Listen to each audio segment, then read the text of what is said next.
ये बात है इस ज़माने की जब मक्का की वादी बज़ाहिर खामोश थी, लेकिन इस खामोशी के अंदर एक तूफान पल रहा था।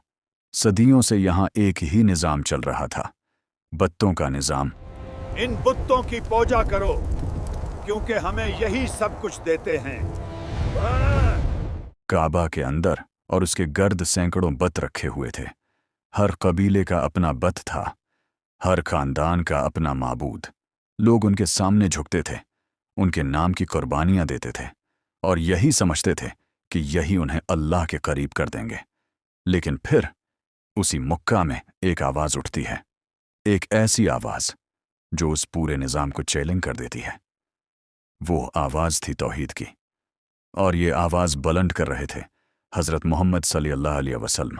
वो लोगों से कहते थे, लोगों, ये बत कुछ नहीं कर सकते, न ये सुन सकते हैं, न ये देख सकते हैं।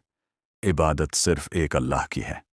ये अल्फाज मक्का के सरदारों के दिलों में तीर की तरह लगते थे, क्योंकि अगर लोग ये बात मान लेते तो सदियों से कायम उनका मजहबी निज़ाम टूट जाता। उसी लिए एक रात कुरैश के बड़े बड़े सरदार जमा हुए। महफिल में गहरी खामोशी थी। अचानक एक शख्स बोला, मोहम्मद हमें एक खुदा की बात बताते हैं, लेकिन हमने उसे कभी देखा नहीं। आखिर ये अल्लाह है कौन? एक और सरदार हंसा और बोला, अगर मोहम्मद सच्चे हैं तो हमें अपने रब के बारे में बताएं। उसका निसब क्या है? वो किस से पैदा हुआ है? और उसकी औलाद कौन है? ये सवाल बज़ाहिर सादा था, लेकिन हकीकत में ये अल्लाह की शान को इंसानों जैसा बनाने की कोशिश थी। चुनांचा वो सब हज़रत मोहम्मद सल्लल्लाहु अलैहि वसल्लम के पास आए। उन्होंने कहा, अय मोहम्मद, आप हमें एक अल्लाह की इबादत की दावत देते हैं, तो हमें अपने रब के बारे में बताएं। वो कैसा है? उसका खानदान क्या है? क्या वो किसी से पैदा हुआ है या उसकी कोई औलाद है? मजमा खामोश हो गया।